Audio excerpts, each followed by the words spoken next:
Scotland and increasingly Northern Ireland, central and southern Scotland, northern England, seeing those patches of cloud overnight. More solid cloud coming into eastern England, perhaps floating into central southern England for a time. But away from the cloud, temperatures falling, a touch of frost, some fog patches to begin things on Tuesday. The fog gets replaced by sunny spells, and then for the vast majority it's another fine day. A lot of dry weather. Really the only noticeable rain will be across northern and western Scotland, where we keep those drizzly showers. But even the showers in Kent will tend to stay offshore, I think, throughout much of the day. So drier here. And for many it's bright, but I think there'll be areas of cloud floating about, so not entirely sunny. The best of the sunshine through these central and southwestern areas, temperatures reaching 10 Celsius. Into Tuesday evening, where we get those clear skies across southern parts of the country, with light winds as well. Some fairly dense fog patches will form. Could cause some problems on the roads first thing Wednesday. But away from the fog, areas of cloud here and there, and some more persistent rain arriving into Scotland, and by dawn, Northern Ireland as well. Now this weather front will sink south on Wednesday morning, so an hour or two of rain for Scotland and Northern Ireland. It then arrives into northern England and North Wales by lunchtime. To the north, brighter skies, but blustery showers follow, and colder air digs south, so that these showers will be falling as snow over the hills of Scotland. Thursday and Friday bring with them plenty more cold weather and increasingly unsettled weather. Canary Islands sponsors the weather.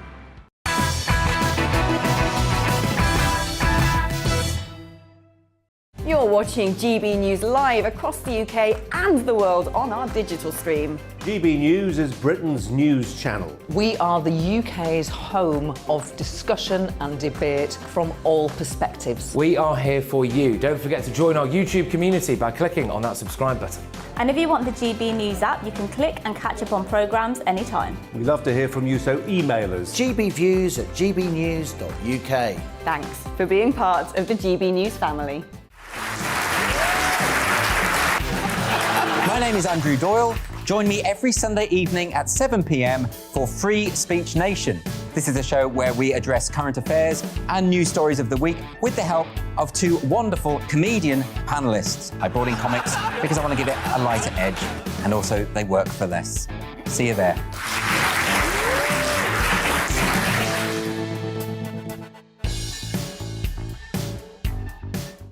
Join my show Farage, 7 p.m. till 8 p.m. Monday through Thursday, and there you will get opinion, analysis, debate, and I'll cover stories that nobody else dares to touch.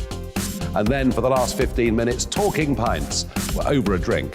We have a civilised conversation with someone. We very often disagree, but we do it in a grown-up way. Come and join me on Farage.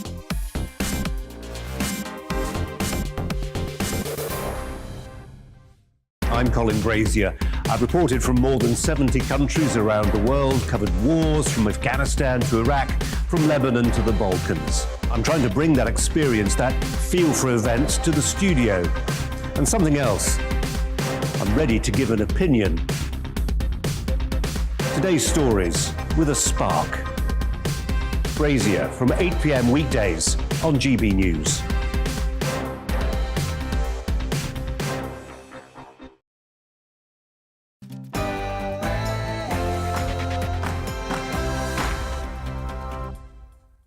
I'm Simon Evans, and in just a moment it'll be time for Headliners, the show where we look at what's in tomorrow's papers. But first, the latest news.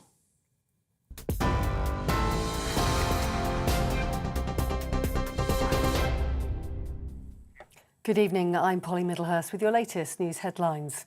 MPs have voted in favour of a controversial change to the government's cap on social care costs in England.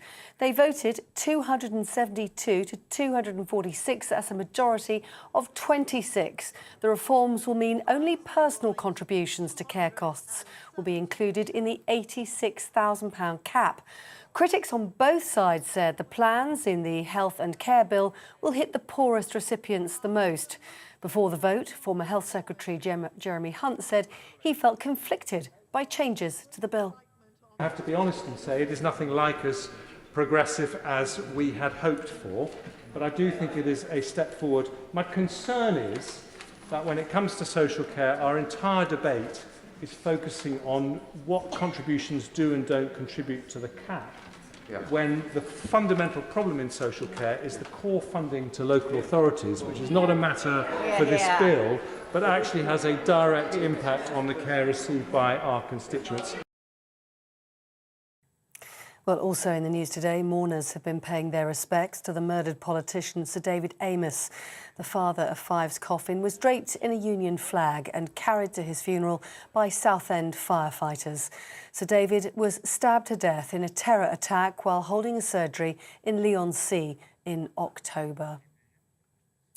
There is no silver bullet for solving the migrant crisis. That from Priti Patel today as she took urgent questions from MPs in the Commons. 3 times as many people have crossed the English Channel this year than in 2020. Well, the Shadow Home Secretary, Nick Thomas-Simons, accused the Home Secretary of empty rhetoric and broken promises. In the United States, 5 people have been killed and more than 40 more have been injured after a car careered into a crowd in the United States. 39-year-old Darrell Brooks has been charged with intentional homicide. Police say he was fleeing a domestic disturbance when he allegedly crashed into a Christmas parade. The victims are aged between 52 and 81, and at least 10 children remain in intensive care in hospital. Here, the energy provider Bulb has called in the administrators. The company's blaming rising gas prices and a challenging market for their troubles. Bulb's insisting it will still provide a normal service to its 1.7 million customers. It's one of more than 20 providers that have collapsed in recent months. And lastly, Best Female and Best Male categories will be scrapped at the next Brit Awards. The music gongs instead will be handed out to Artist of the Year and International Artist of the Year. The Brits organisers say they want to focus on musicians' work instead of how they identify. You're up to date. Now back to headliners.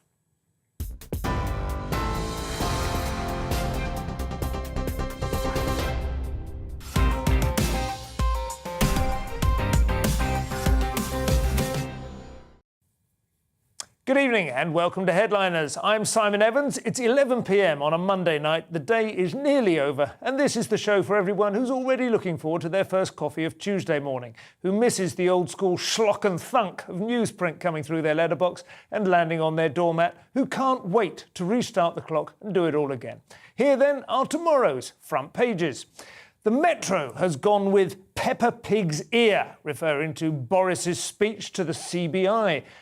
The Financial Times has Boris's speech and Biden chooses continuity in picking Powell to lead Fed, and Bulb, another energy company, goes under. The I, that single first-person pronoun, leads with take a COVID test before Christmas shopping. Not really a headline, that, in my view, but never mind. The Telegraph says cut taxes or Brexit will fail, says Frost. That is Lord Frost rather than the climatic phenomenon. And there's GPs told to avoid giving out antidepressants. And there's a photo of Prince William and the story about the BBC documentary. The Guardian has Johnson is losing the confidence of the Tory party. They have been saying that for quite some time, but they may be starting to bite now. Bulb Energy going under, and the story about antidepressants with them as well. The Independent, that's the long version of the I, has shambolic speech puts Johnson on the defensive, and the Daily Star, always a breath of fresh air, has a pork pie short of a picnic, focusing on Boris's Peppa Pig comments. The Times has a story saying doing housework can polish up your memory, and Britain put at risk by civil service groupthink. Also, doing housework can polish up your memory, it seems. And finally, the Daily, just says Daily there, but I think it must be the Mail. The Daily Mail has parole shake-up to keep public safe. And the BBC and the Palace are having a row following the broadcast of a documentary earlier this evening, which the Palace didn't have sight of. So tonight I'm joined by 2 identical men to myself. We are 3 bearded men in dark blue jackets. It's like a remake of the Men in Black, but just slightly more easy on the eye. We have Steve N. Allen, that's N as a middle initial rather than a strange way of pronouncing Stephen, and Nick Dixon. Welcome, gentlemen. How are you? We're so similar. It actually showed me when you said Stephen Allen. You are bewildering to our crew, I'm afraid. So what have we got to kick off with, Steve? I think you've got the first story, and this is the one that is dominating most of the front pages. Yep, big news, big political story, Peppa Pig, the big issues that I get to talk about. I'm glad that I do. So this speech to the CBI went off track a few times. Boris Johnson apparently lost a page. He found the wrong page and then spent about 20 seconds just making sounds. Yeah. Well, that's quite normal for him, isn't Exactly. it? That is, at what point did they become aware that this wasn't just like a part of the speech that he was choosing to... Full 20 seconds in. It was a really strange bit at the end where he went, forgive me. And that's the first time I think we've heard him apologise for anything, so we should enjoy that. And then with the Peppa Pig mention, where he said he went to Peppa Pig World, he then did some car noises, which again I think might just be the way he speaks. The sounds in between words. It's idling, and then you can hear him change gear every so often. I don't know if you've noticed this, but there are a number of impressionists who do, like Rory Bremner does it. My friend of mine, Lewis McLeod, is a very good impressionist. They all have to pick a noise which they use to do Boris's... Lewis does a fwah, fwah. Yeah, for most other impressions it's words, but for Boris... Yes, you've just got to pick a noise, much as he does. Then he said he was like Moses, and again, he's right. We all remember when Moses said that he'd been to Peppa Pig World. Peppa Pig World, yes, absolutely. Not seen the film in a while. And brought back the Ten Commandments. I think we've got a clip to show them, actually, for our viewers at home. Do we have a bit of Boris? Former motoring correspondent, EVs may not burble like sucking doves, and they may not have that rum, rum, rah, rah that you love. Safer streets with great local schools, with fantastic broadband. Forgive me. People will have the confidence to stay nearer. Yesterday I went, as we all must, to Peppa Pig World. Who would have believed, Tony, that a pig that looks like a hairdryer or...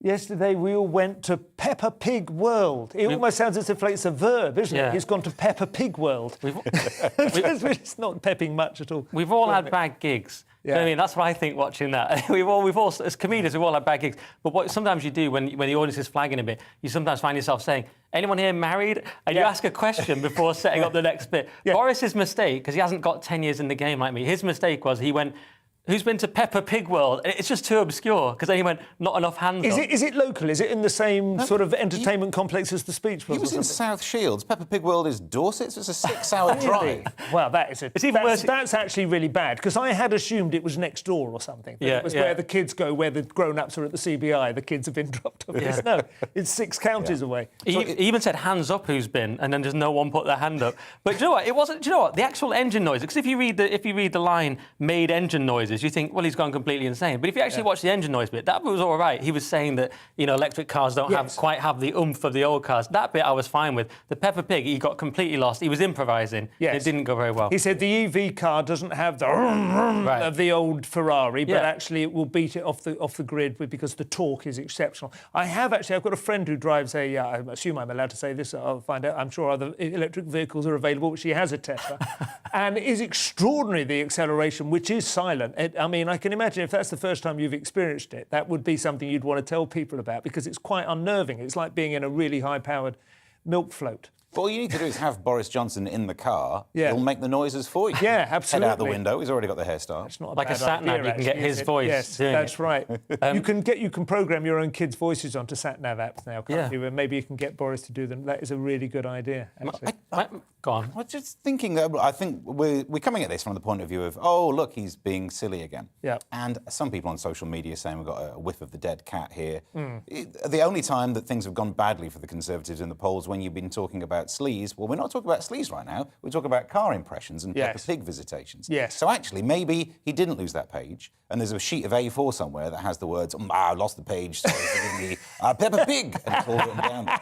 It's possible. There's a feeling that his charm's running out of it, though, isn't there? That people are like, we've had all the sleaze, you're not going to get out of it this time with Peppa Pig banter. But I do wonder, call me a conspiracy theorist, I do wonder why we're seeing these Boris negative stories now. And I spoke to some people in the civil service, they were like, yeah, Boris hasn't got long. I just feel like there's a vibe now that Boris hasn't got long, and someone behind the scenes is trying to push that. What do you think? Is that...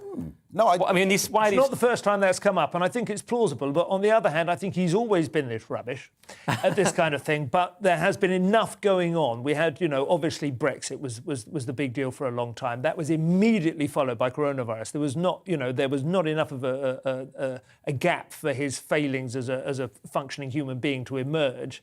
We were right into the next crisis. But now it just feels like things are settling down enough.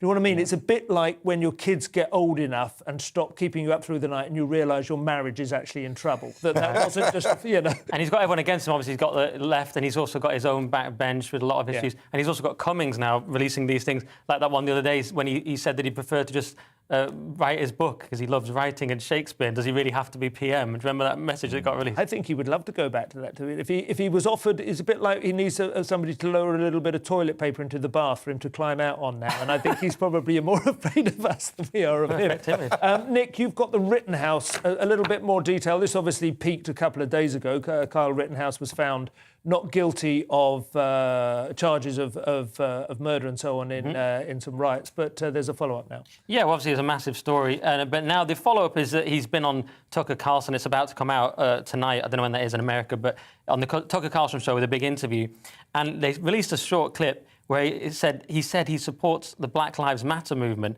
and claimed that the cases had nothing to do with race. So this was a very interesting thing because it's become so politicised. And he was at a Black Lives Matter riot, seemingly on the other side, or protest if you prefer, than riot. But yeah, so this was kind of a disarming move, no pun intended. This was it's quite an interesting to say because everyone's expecting him to not be in favour of Black Lives Matter. So it's interesting to see what it's going to do to all the sort of woke Hollywood left types who have been just attacking him, saying that there was a miscarriage of justice. Defending Biden called him a white supremacist before the case. He did. He showed a video saying white supremacy that implied, so people were saying he could sue Biden. Yeah. And we've had these disgusting tweets from people like Mark Ruffalo where they've sort of eulogised the Joseph Rosenbaum, who was a serial child rapist who was attacking Rittenhouse, who defended himself, and not black. I mean, I know it's a very, very basic and thing, who screamed but the N-word. Independent newspaper literally said he killed 3 black men. Right. He killed 2 men and injured 1, and they were all 3 white. All of them were white. Rosenbaum was screaming the N-word, was a child rapist and domestic abuser. Whether he deserved guns at him. I mean, it's extraordinary the way that it's this a strange case person to defend and to take up as your martyr, which some people have done. So this is very interesting because it throws the cat amongst the pigeons because, actually, he's saying he supports Black Lives Matter. Yeah. Was it? I don't know whether there is such a thing as an official Black Lives Matter riot. I don't know whether it gets branding, but this was a sort of spontaneous demonstration against what would have been seen by these people as an extrajudicial attempted killing by the police. The guy survived, right? The guy who's the incident that triggered the riots. But yeah, that's why I correct myself, said protest, because one man's protest is another man's riot. Do you know what I mean? So you've got to be careful. They burned down a car lot, number of buildings and businesses were destroyed, weren't they? I mean, how spontaneous could it be that he had the opportunity to travel across from the state in which he lived to this state, carrying his illegally... Not he true. didn't. Not See, true. you're falling into the same trap of reading the British newspapers and believing he was there the night before. He works there. His father lives there. His family is split up. He's from quite distressed circumstances. His father is an alcoholic and so on, and his uncle and grandmother live there. He works there. He was there the night before. The weapon lives there. He didn't bring it with him. He's perfectly legally entitled to carry it. I find it extraordinary that he is, but this is one of the things when the British start commentating about American cases of this kind, we have to adapt to the fact that there are a different set of laws there. So an awful lot of things which have been said, such as that, in the British newspapers, are simply not true. They're simply... Also, the American media kept repeating this across state lines. It became a mantra, but he crucially didn't carry the gun across state lines. And he was there the night before. Right. Yeah. But as much as you're right, we have to adapt to their way of thinking about guns. I think actually we can take a step back and say, no, I'll tell you what your problem is. It's the gun. Well, yes, there's absolutely that. On the other hand, he went a lot less further than, Peppa Pig is from the CBI conference, for instance. I mean, if our Prime Minister is able to ask people, have you been to Peppa Pig World? I think he can reasonably say, have you been to the riot? I think it confuses it to make it a gun issue. The fact is, guns, the gun was legal, so we have to accept that. And then it's a self-defence issue. He was being attacked. Yeah. He defended himself. He was not guilty. I mean, the case has been settled now, and there's been a lot of newsprint over it, although we didn't get a chance to discuss it on this programme. But it is an extraordinary example of the narrative being superimposed onto the facts and you know, duking it out with quite clear. And these are definite facts. Almost all of it was captured on multiple video sources, CCTV and obviously smartphones, which are, you know, essentially writing history as it happens these days. You're left wondering, like, who's making innocent mistakes, like Steve did there, and who's actually got an agenda. So, like you say, with the Independent, what was all that about? I found it very troubling to see that they would put the Independent, after he was found not guilty, they were still carrying it, saying he shot dead 3 black men. It's completely wrong. I mean, that's a national newspaper. We have a story on social care next, and this is in the Mail. Steve, I think you've got this one. Yes, Boris Johnson having a bad time, another Tory revolt, and not just from the MPs who have in their constituency Legoland and Birdworld. They must be absolutely fuming today. Wow, yeah. But this is about social care and the cap, that £86,000 cap that we heard about. We presumed we knew what it meant. So this was the idea that you can only pay that amount in your life and you would get £86,000 worth of care. You would fund that. There's been a change in the detail, although they say this was always meant to be, although we perceive that not to be the case, but it's now been passed through that the contributions your local council make towards that care will also be will not be included in the cap, so you will then have to continue to pay that amount. Right. The big problem with this is, I say this as a biased person because my dad was in care up until this pandemic, and I know how it was funded, and the local council contributed towards it, and it's going to mean that the poorer families in the north, I'm from Mansfield, it's not that far north, I guess, going to end up spending even more money. The whole system that they're bringing in does seem somewhat flawed to keep the money with the people who've got the money in houses. If you've got a £500,000 house in the south, maybe you weren't a genius in investing, you just bought a house in the 70s because you needed somewhere to live, you lived in the south, and somehow you're a millionaire now. Maybe we need to think about how... I tend to agree. If there were a system or a scheme which would enable us to release the wealth that's in property and distribute it more evenly, I would think it would be the fairest form of taxation that you could conceivably have. If I'm all, you know, the land value tax, the Georgism, I think it's a really good system, not just for paying for social care, but paying for everything, to be honest. It would make the most sense. The only problem with it is, of course, is that a lot of people have made decisions in the past based on what they expect to be the conditions going forward. And if you change the system dramatically enough, there is a tendency to lose voters. But I mean, you know... And ironically, I wouldn't vote for it. Now I've grown up, I've bought a house, and if I suddenly found out that house that I'm happy about how much it's worth is worth less, I'd be miffed. I've got to say, the social care problem is only going to get worse and worse, and it is like one of those massive kind of black holes that people are just like ignoring, don't want to talk about. I think that the secret might be to encourage old people to take up smoking again. I think there's the... You know, we've got to find some mechanisms. We do. Yeah, we're northerners, we're not living that long. Extraordinarily generous commitment to black pudding and cholesterol and all the rest of it. What do you think, Nick? Well, I don't have loads on it. I've got it down in my boring yet important category. It is important. I mean, Boris said his social care reforms were incredibly generous. I'm always slightly bothered when governments say that because call me a libertarian crank, but it is ultimately our money. But anyway, he talks... The part, it says old people are going to have to keep paying for longer in this.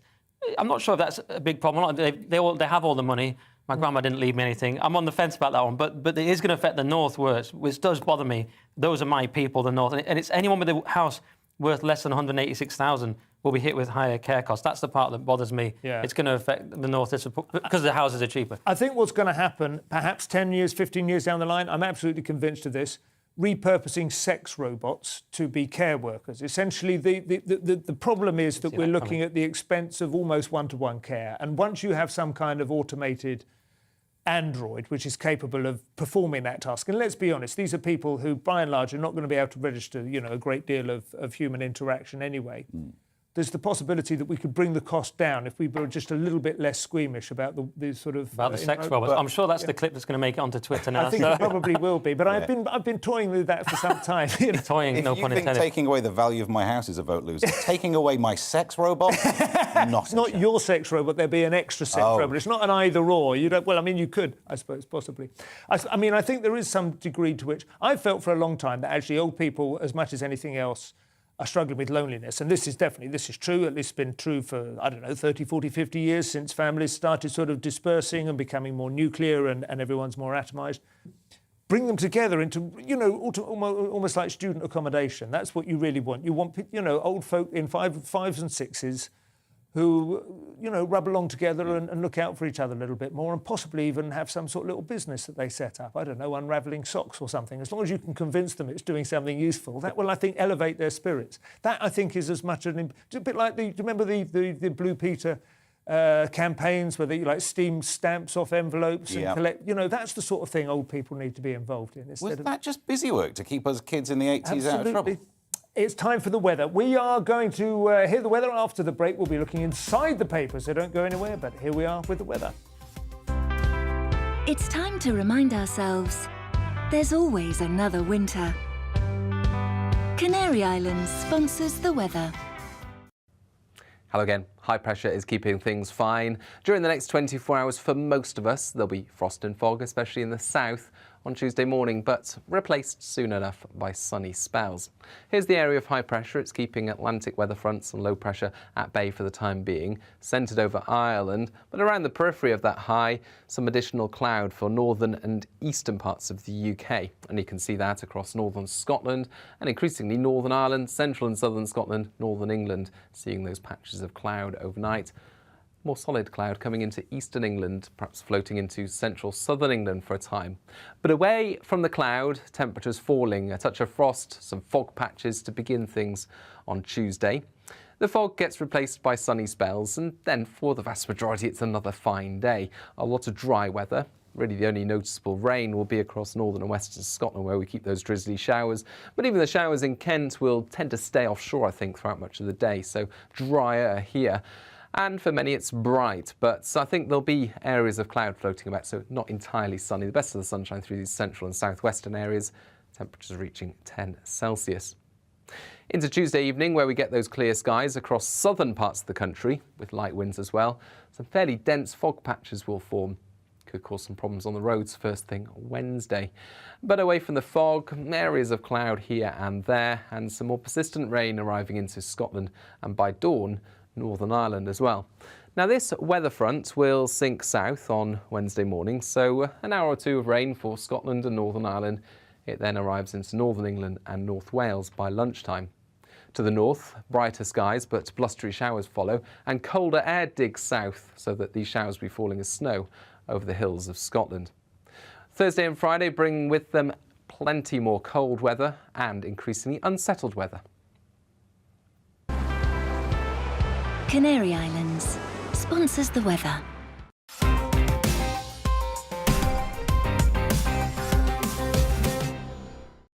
You're watching GB News live across the UK and the world on our digital stream. GB News is Britain's news channel. We are the UK's home of discussion and debate from all perspectives. We are here for you. Don't forget to join our YouTube community by clicking on that subscribe button.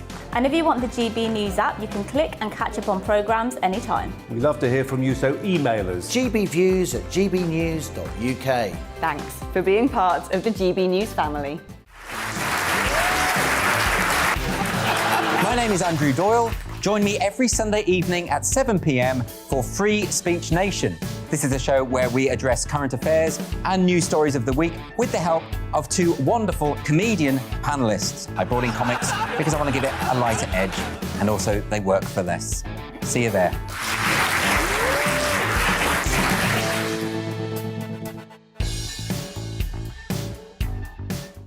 Join my show Farage, 7 p.m. till 8 p.m. Monday through Thursday, and there you will get opinion, analysis, debate, and I'll cover stories that nobody else dares to touch.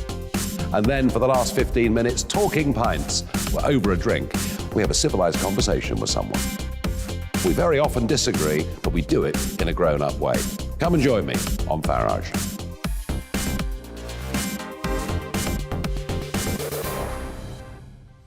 I'm Colin Brazier. I've reported from more than 70 countries around the world, covered wars from Afghanistan to Iraq, from Lebanon to the Balkans. I'm trying to bring that experience, that feel for events, to the studio. And something else. I'm ready to give an opinion. Today's stories with a spark. Brazier from 8 p.m. weekdays on GB News.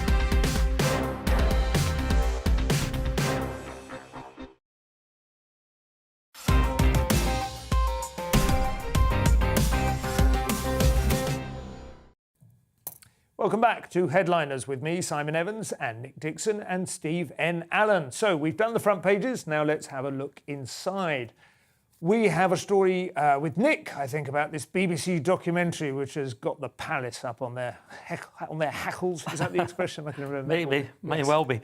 Yeah, this is the Telegraph. It's royals could boycott the BBC over Princes and the Press documentary. So the Queen, Prince Charles and Prince William could reportedly refuse cooperation without right to view documentary ahead of broadcast. So there's this documentary, they don't like it, and they want to have a look at it before it goes out, and the BBC is saying no. That's basically it. Yeah. And I've sort of got mixed feelings on this. I mean, the BBC, I've got my criticism of them. I mean, they owe me 100 quid from 2018 that they never paid, stuff like that. Do you think that's the palace's issue as well? Yeah, they're like, pay Nick and then we'll talk. But also, and I'm torn because I don't really feel the royals should have the right to just look at every documentary about them. Really, the BBC should be able to just put this out as they think. The only thing that slightly troubles me is that Bashir thing was dodgy. Plus, the guy making the documentary is a sort of known Republican, and it could be a bit of a hit piece. Republican in the British sense. Yes. Anti-monarchist. Exactly. Yeah. And it could be a bit of a hit piece in that sense. But personally, I don't think they should really be saying, show us your documentary first so we can change it if we want. Not many people do have that right, do they? Has to be said. Right. You know, if they want to be like a modern monarchy, they should probably adapt to the sense that a certain amount of freedom of speech and fair dealing. But they're not too keen on the BBC right now, are they? For various reasons. Because of Bashir. But is this documentary one which is exploring the rift, which I believe has emerged between the princes, right? Yeah. Main theme? Yes, and there was this claim, wasn't there, that William's team were briefing against Harry and released the story that he was having mental problems, and William's always denied that. So there's all this nastiness, and they're worried that kind of thing will happen again. What do you think, Steve? I mean, if the BBC don't say the thing you've just said, it's not as if we're all going to think, oh, they're getting on well. Yeah. I mean, the damage is already done. I'm totally on board with the idea of they shouldn't get to have a look at this first. If they made a documentary about me, it would be boring, and I wouldn't watch it. No. But I wouldn't be allowed to watch it first, and that's the problem. Their family's not better than our families, are they? That's how the system's arguably a good deal worse, to be honest. Yeah, that's true. They get on all right with Yeah. me. I was certainly never briefed against her. No. It's come out at the same time as that Beatles documentary, hasn't it? Which is hit. I think it's on the Disney Channel, in which we see Yoko has poisoned John against Paul. I can't help thinking there are parallels there. Well, that's just factual. I mean, that's fine. We'll move on to the next one. The police are stepping up patrols in the run-up to Christmas. Now, this is obviously a slightly unpleasant and tense situation. Steve, what have you got on that? Yeah, it's because of the 2 terror attacks in the space of a month. Metropolitan Police, City of London Police and British Transport Police, 3 in London, have said they're increasing the numbers of officers. This, I find, little to complain about here because, well, in general, lots of people say they'd like to see more officers on the street. The reason for it is terrible, but we should be grateful for greater vigilance. They also say we should be more vigilant. That's the only time when I do think I don't know why people would want to go to a crowded shopping area on the run-up to Christmas and spend time co-shopping with people who like shopping at Christmas, the whole idea. I don't need one of those friend of a friend stories where they go, the guy at a taxi driver said, don't go in London this weekend. Yeah, I never want to. It's absolutely fine. I do find, I mean, on the one hand, I think when I go to visit a Christmas market, which, again, with you, I live in Brighton. I don't think they really have a special Christmas market there anyway. But if I'm ever, like, on tour, and I'm in maybe Nottingham, and they've got one, and it has those kind of anti-crash barriers to keep trucks, from ploughing through the crowds, that is enough to turn me off, to be honest. That kind of spoils the mood. But on the other hand, I can't remember them being an important part of my childhood or even early adulthood anyway. They seem to have almost emerged in lockstep with the terrorist threat. You think there's a link? Well, I'm not saying they're caused by it, but I wasn't even aware of them. Or perhaps you just They're took a them for German granted. thing, aren't they? They're the kind of the idea that you could go out and drink lots of mulled wine and buy some gingerbread or something. Well, I'm not sure. I'm like you. They weren't a massive part of my life, but maybe we all took them for granted until they were taken away. Yeah. I don't know. It's a horrific story. And then this Matt Twist from the Metropolitan Police said this interesting thing. He said, I want to stress that the increased threat level is not specific to the capital, so people should still go out and enjoy everything London has to offer at this time of year. That's a bit of a logical fallacy, because really, that's not better or reassuring. He's saying it's not specific to London, it's everywhere, so you should still enjoy London. So you might as well stay in London. Hang on, that's not... Yeah, so that didn't really make sense to me, so yeah. But just to be clear, the 2 terror attacks we're referring to are the murder of Sir David Amis and the taxi that exploded on Remembrance Sunday. Neither of those were directed towards Christmas shoppers, as far as we know. But I mean, I'm not being sort of facetious about this, but that has been a sort of a thing that happens overseas, I think. It's an indirect route, though, I suppose. Terrorist attacks means terror level, threat level increased. Threat level increase means police are more vigilant and telling us to be more vigilant. I think that makes sense. Does it make sense, though? I mean, I'm just to be devil's advocate. Are they not kind of superimposing a coherent strategy on what really looks like I mean, I can't see that the guy who killed Sir David Amess and the fellow who blew himself up in the taxi, they don't seem to have been... Do you know what I mean? They don't seem to be part of a... No, but my concern, I tend to think when they say these things, we're only seeing the tip of the iceberg. Yeah. Because there are thousands of potential terrorists in the country at any time. Yeah. So when they say it's severe, I tend to go, it probably is. That is true. That is fair enough. The Independent has a story about electric vehicle charging points. I don't know whether it's going to have a couple of paragraphs about Boris Johnson doing the engine noises, but Nick, what have you got? Yes, The Independent. New homes and workplaces will be required to install electric vehicle charging points, Boris Johnson says. So there'll be an extra 145,000 charging points each year before the end of the decade. Right. And so, I mean, I'm torn again. I don't like over-regulation of business. I'm not a big fan on the whole green agenda, as my side of the internet calls it. But then again, I have noted, going through London, that at the moment, all the posh houses have these electric car chargers, and the sort of normal houses, ordinary people's houses don't. So maybe it's just making it more fair. It's going to make social care more affordable for those places that have electric charging points. And I also charge the sex robots. Yeah, that's true. Yeah. My favourite part is that there's this organisation, whoever they are, the Competition and Markets Authority, and they've warned of charging deserts in remote locations, and suggested that there'll be charging could be a postcode lottery. So we used to have the lottery about trying to get your kids into the right school. Now it's just, can I charge up my electric car? It's not a lottery, really, is it? You're probably pretty. You can guess. Yeah. It's going to be the places where people can afford where beamers. people live. Yeah. But well, it's interesting. It is one of those early adoption things where you just initially you kind of go, there is a 3-pin. There are a couple of sockets in the whole of Brighton, which is obviously very woke, very green. It thinks of itself as being, at any rate, and even there, you would definitely have to have a cable coming out of your front door letterbox down to the car overnight at the moment. Right. It's got to get started somewhere, and I guess they've got to start, and it's obviously got to be a state-run thing. We've got quite a few in North London. I mean, I just walk out my house and I'm confronted with them, even before I even really knew what they are. So we work really early because I'm in London, but I just worry about Cumbria, where my family are. I just think there's not going to be any electric chargers there. They're going to definitely be in the desert if anyone's in the charging desert. They'll have to have, like, waterfall powered or something, it'll be, or some sort of directly into the turbine. I mean, the obvious thing to do is to repurpose parking meters. Maybe they've already worked this out, but if you have parking meters that have a socket in, and then that automatically eliminates the parking meter, right? So that you would get free parking, and I don't know, is that... You've got so many great ideas tonight, Simon. Why aren't you in a think tank? I know. I sort of am one-man think tank. That might be rhyming slang. Coming up... Are we doing another one before the break? I think we've got another one before the break, haven't we?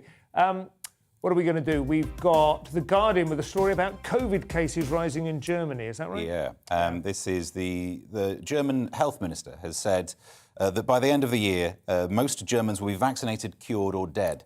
That's the health minister. Wow. That's the person trying to make you feel good about this. But it's true. I mean, I was looking through this story trying to unpick it to what to have a go at. But actually... Yeah, that is how this, certainly in the long term, vaccinated, cured or dead. Sounds like a range of hams that they might have for sale.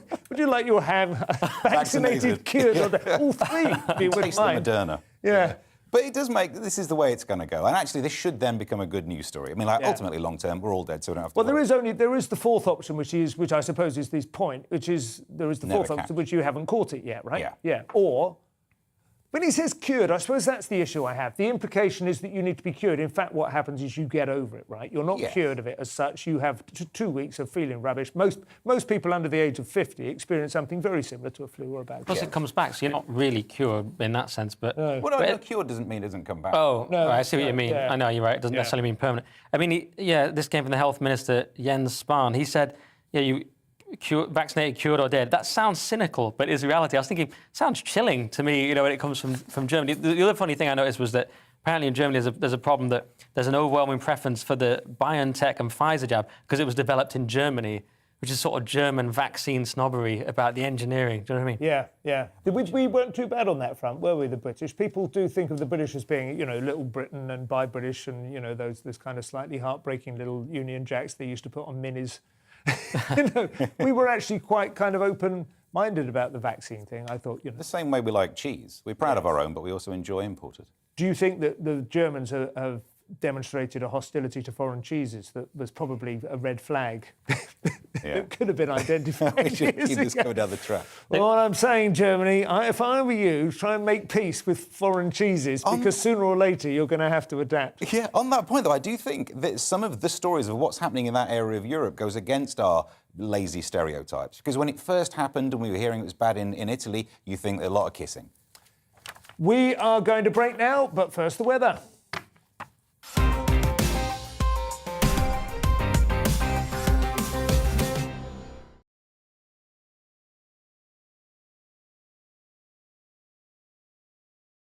You're watching GB News live across the UK and the world on our digital stream. GB News is Britain's news channel. We are the UK's home of discussion and debate from all perspectives. We are here for you. Don't forget to join our YouTube community by clicking on that subscribe button.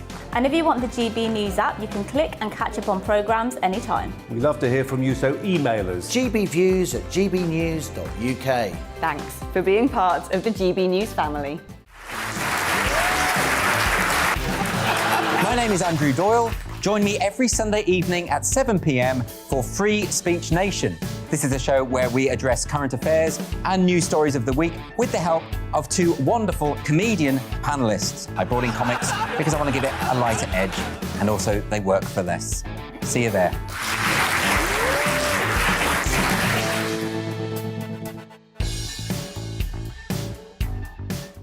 Join my show Farage, 7 p.m. till 8 p.m. Monday through Thursday, and there you will get opinion, analysis, debate, and I'll cover stories that nobody else dares to touch. And then for the last 15 minutes, talking pints. We're over a drink. We have a civilised conversation with someone. We very often disagree, but we do it in a grown-up way. Come and join me on Farage.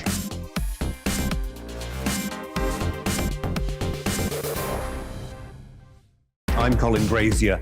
I've reported from more than 70 countries around the world, covered wars from Afghanistan to Iraq, from Lebanon to the Balkans. I'm trying to bring that experience, that feel for events, to the studio. And something else. I'm ready to give an opinion.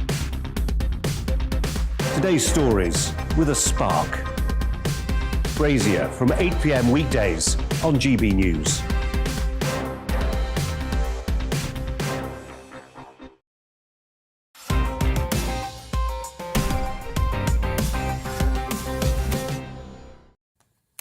Welcome back to Headliners. Tonight I'm joined by Nick Dixon and Steve N. Allen. So the next story, ever so slightly worrying. Russia is massing on the Ukrainian border. This often doesn't end well. Who's got this one? I'll do this one. This is in the Mail, and yes, Russia is planning to invade Ukraine by the end of January after sending more than 92,000 troops to the border, according to a top general in Kiev. Now, I'm no expert on geopolitics, but this is bad. I'm going with this is not good, is my take. I mean, one part that particularly troubled me is this quote from Lloyd Austin, the US Defense Secretary, who says, "We're not sure exactly what Mr. Putin is up to." And I always think, maybe don't admit that. This is a new trend I've noticed. We had that Chinese hypersonic missile thing recently, and the US intelligence said, we have no idea how they did this. I'm hoping it's a tactic. That? Oh, my God, what is it? That looks really good. Why haven't we got one? I know. I'm hoping it's a tactic where we just say that, and we really do know exactly what Putin's up to, because this looks potentially... They shouldn't be going, Right, exactly. And I shouldn't be, and I'll get complaints on Twitter. I'm not making light of it. It's a very serious and scary story. Well, it's worrying if you're Ukraine, because, of course, in fairly recent memory, they invaded Crimea and took it back. So they obviously do mean business. And they're saying this could be worse. I mean, it said a map shared with Military Times shows how Ukraine intelligence is bracing for a bloody and ferocious invasion that could see swathes of Ukraine captured in an assault which would dwarf the annexation of the Crimea in 2014. And they have, so they have the Russian border with Ukraine itself. Then they have access to, I think it's the Black Sea, which then has significant Ukrainian ports, the Odessa being most famous because Frederick Forsyth wrote a book about it, which put it on the map. And though possibly not for Ukraine, but for me, I think it was the Odessa fight. Was it? Or that might even have been earlier. That might have been one of those Michael Caine ones. I'm not sure. And then also through Belarus, who are already international bad boys because of their threat to flood Poland with refugees. it does kind of feel like that area, that part of the world is heating up a little bit at the moment. And there was a thing which I know we're reviewing tomorrow's papers, there was a thing I read in today's papers, where Russia said that the West is being hysterical, was the phrase. And I thought, that's the geopolitical version of calm down, dear. Yeah. It's not making anyone feel better. No. And actually, if you're moving tanks and missiles around, yeah, that's the time to start worrying about things. Yeah. Do we have any idea what their purpose would be? Simply to reincorporate Ukraine into Russia? Is that the point, or is it? Yeah, I suppose. Well, if even America don't know what they're doing, then it's difficult for us to guess. But you'd imagine that's what it is. But people will then also be interviewed where they're saying Putin's game here is to destabilise. Yeah. So who knows what 3 steps later is the actual thing he's trying to achieve, and that makes it even more worrying. He's a trickster, really, isn't he, Putin, as much as anything? Or his entire regime, they operate in that way. They're constantly undermining. There was the book everyone has read except me, Everything is Possible and Nothing is True, or something like that. It's a kind of the way that they destabilise. Even the anti-government groups, half of them in Russia are actually state-funded, state-created. Right. Trickster. Yeah. Trickster sounds a little benign to me. Yeah. I mean, Jordan Peterson described the comedian as a trickster, Putin the trickster, warlord, dictator, you've gone with trickster. You wait. Moving on to the next story, Steve, which is in the Mail, and this is Crossrail. Yes, nearly here. Yeah. Oh, it's been a while. Now, the thing is, I travel quite a lot on the trains around Stratford through to Romford, that area. Those trains they've been in for years. The new fancy purple trains. I remember the first day I was waiting at Stratford, got on, I was like, oh, this is all fancy and new. And the thing is, they've been used constantly. So now when we actually open up Crossrail, they're dirty, they've got chewing gum on the seats. Oh, that's a shame. It's going to be such a damp squib of a launch of a rail line. Do you think they could get the Boy Scouts in to clean them up or something? Yeah, just a bit of busy work. Get the OAPs in there. Yes. That'll keep them busy. But so I think it's just opening some new stations is all it's going to be, effectively, which no one cared when that happened on the Northern Line recently. Goes out to what sort of High Wycombe area, is it, or something? Yes. Like the old and then, Michelin sort of thing? Yeah, and then out to Shenfield, possibly beyond. I've not. And again, a lot of people's house prices will go up finally, which they've invested in that expectation. So they're probably going up all right anyway. Yeah. But so they're testing it now. They're stress testing it. Yeah. And apparently they're looking to see what happens if they have ill passengers and signal failures. And apparently if they can't cope with it, welcome to the UK's rail network. In you come. Yeah. But they're practising evacuating trains now as well. I would have practised that before we built the line. Yeah. Just seems like you could do that with one train. Yes, there should be a fairly standard procedure for evacuating a train rather than individual trains. Yeah. But just generally speaking, it's what, 3 years late? Yes, 3 years late. 1,000 days. Sorry to cut you off. 1,000 days. That struck me as amazing that it's 1,000 days late. Maybe it was just an accounting error then.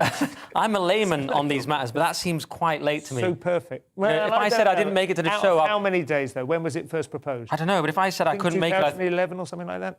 I'll have to check, but it's... I mean, if I said...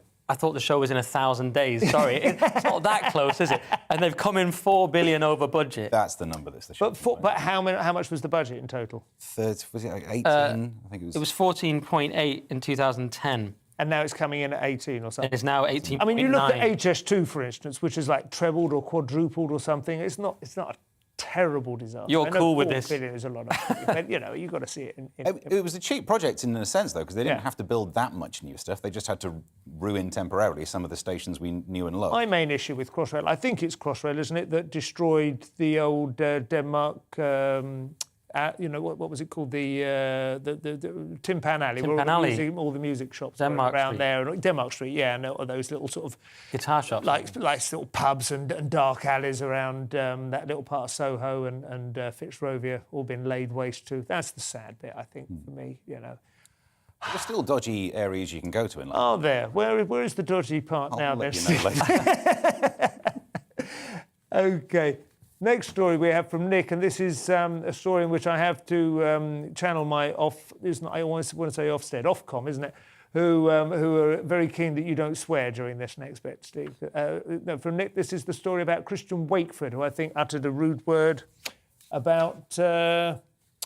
Was it Owen Paterson? Owen Paterson, yeah. Have you got this one? Yes, I do. I was Bo Johnson. Well, I was confused for a second because I hoped we were going to talk about football, but we'll do Wakeford. We'll do this one. It's fine.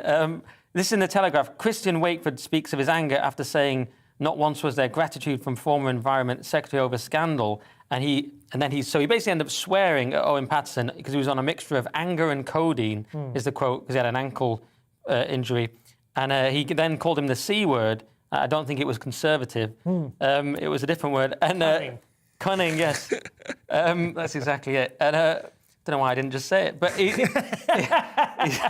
so yeah, his basic point was, he said after all that marching up the top of the hill, there was no gratitude from Owen, not once. So he was just very angry about they did all this stuff for Owen Paterson and he didn't save his hide. Yeah, I kind of understand that, but I will say I use codeine occasionally. It's one of those, like, it's right on the edge of a prescription drug. You get like ibuprofen and codeine in a pill. Did you get it from one of those dodgy places in London? It doesn't make you sweary. It has exactly the opposite effect. Really? It's like a very mild form of heroin, basically. It just makes you slightly more chilled. That's a good point. Like relaxes. What would he have said if he wasn't on it? That's what you want to know. It sounds to me like the codeine. I mean, possibly the pain of the ankle might have made him ratty, but I don't think he can blame the codeine. I'm more of a paracetamol guy. Oh, well, paracetamol comes with that's cocodamol if you want that as a cocktail. That's why I just call people. This is like the middle-aged speedball, basically. I was thinking, if you want to swear, you want to go for ibuprofen. Very nice. Good. No, that's a proper joke. This is why he's been on the BBC. Finally, we got it.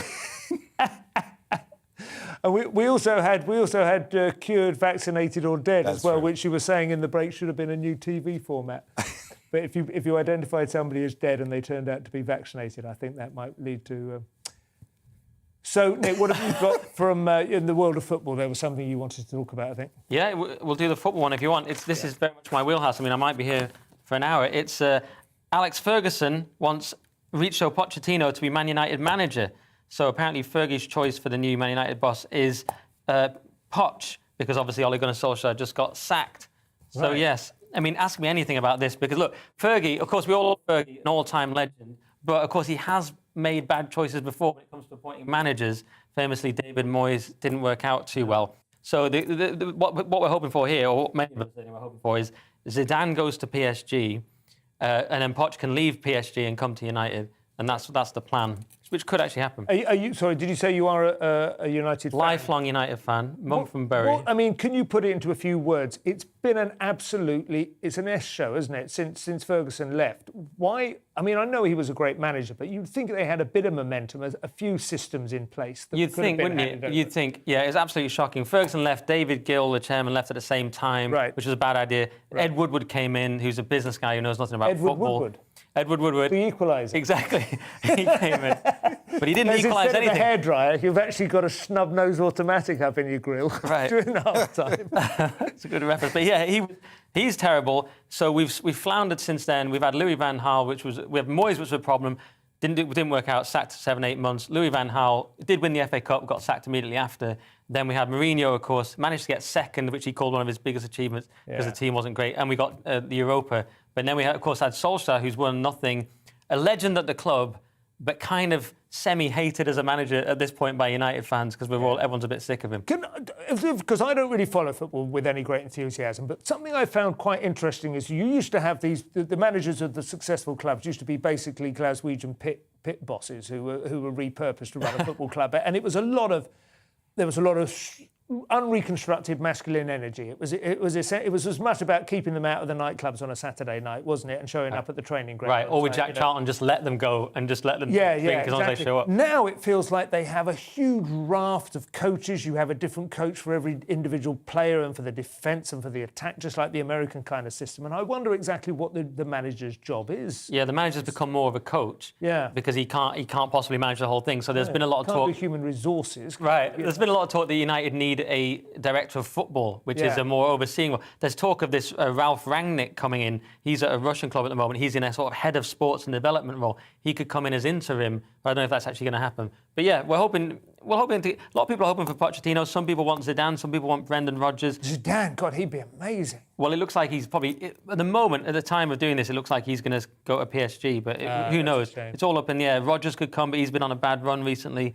We just missed out on Conte. He went to Tottenham instead. Yeah. I mean, I could do a whole hour show on this. I would like to see United back on the top just because it's a sort of nostalgic thing for me. There are certain clubs that I just like because they feel like they're a big part of football. Yeah. City, for instance, aren't to me. I find City's you said it. a bit preposterous. You know? Obviously, I agree, but for broadcast standards, some people don't. But yeah. Well, listen, I have mates who follow Chelsea, and I still think Chelsea are a mid-table side. Yeah, they're all made-up clubs. City, exactly. Yeah. It's Liverpool, Spurs, United. Thank you. And Arsenal. You can have Arsenal. north. Yeah. Anyway, you've got Shamima Begum trying a new approach today, Steve, I believe. Yes, given an interview, wearing the new outfit, which I don't think is unkind of me to say, is reminiscent of 1990s pop Is that group. the back of her, or is that her with a mask on?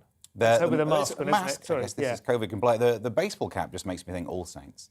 Yeah. But has given an interview about saying the only crime she would be guilty of is travelling to Syria. But this is the thing with this story. It gets off the point. The only point right now is, should she come to the UK for her appeal? Yeah.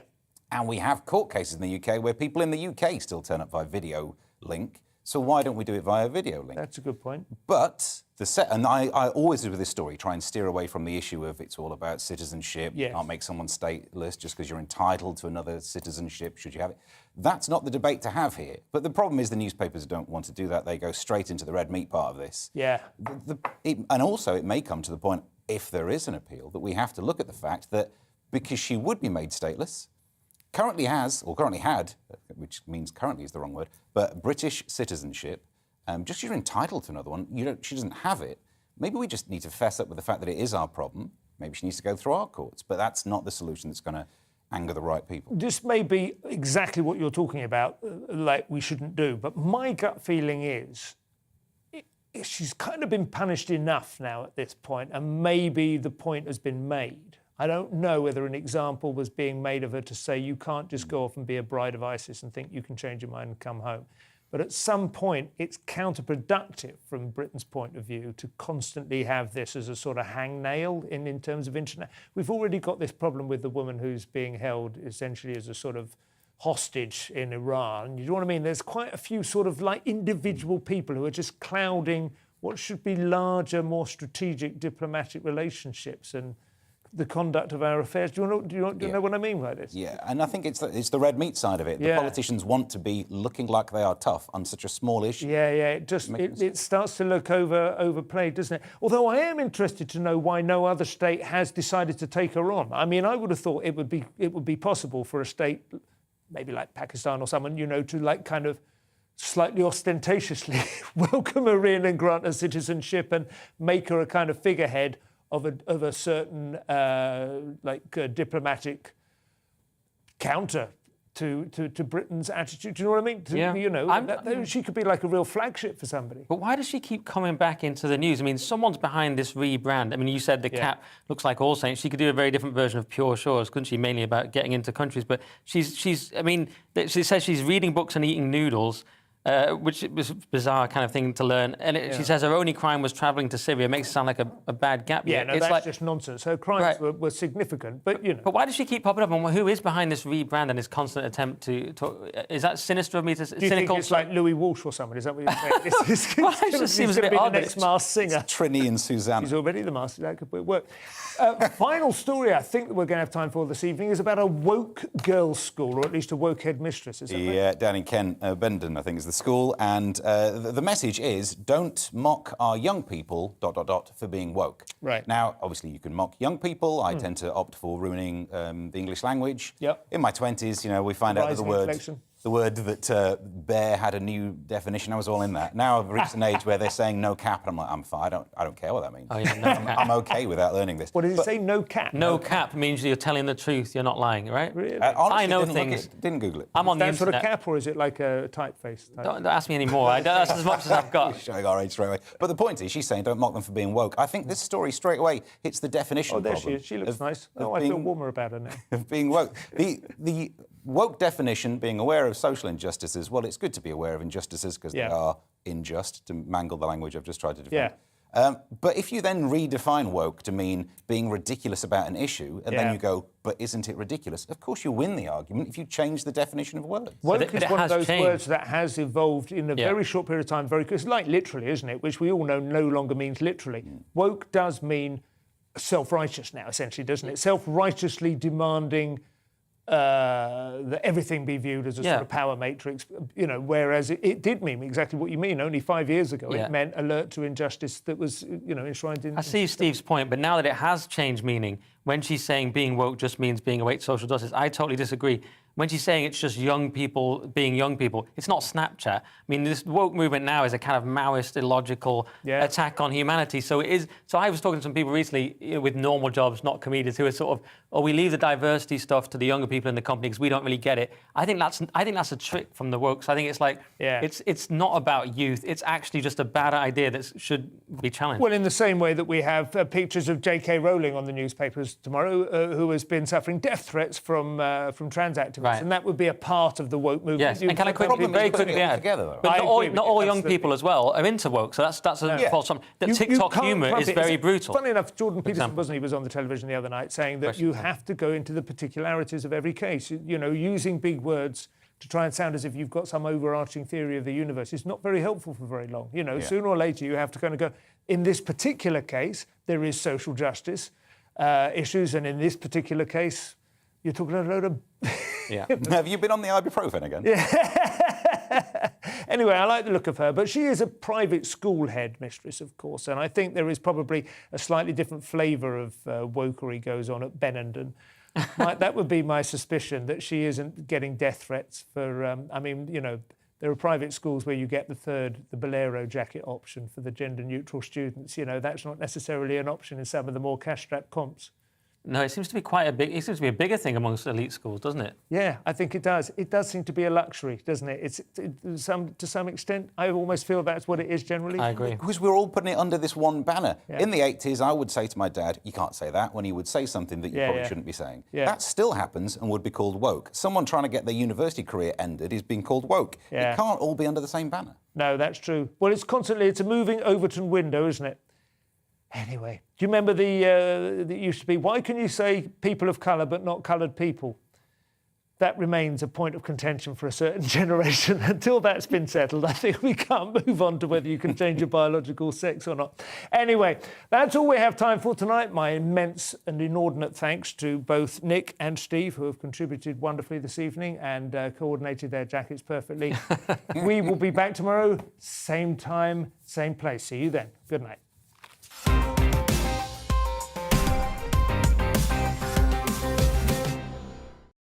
You're watching GB News live across the UK and the world on our digital stream. GB News is Britain's news channel. We are the UK's home of discussion and debate from all perspectives. We are here for you. Don't forget to join our YouTube community by clicking on that subscribe button. And if you want the GB News app, you can click and catch up on programmes anytime. We love to hear from you, so email us. gbviews@gbnews.uk. Thanks for being part of the GB News family. My name is Andrew Doyle. Join me every Sunday evening at 7 p.m. for Free Speech Nation. This is a show where we address current affairs and news stories of the week with the help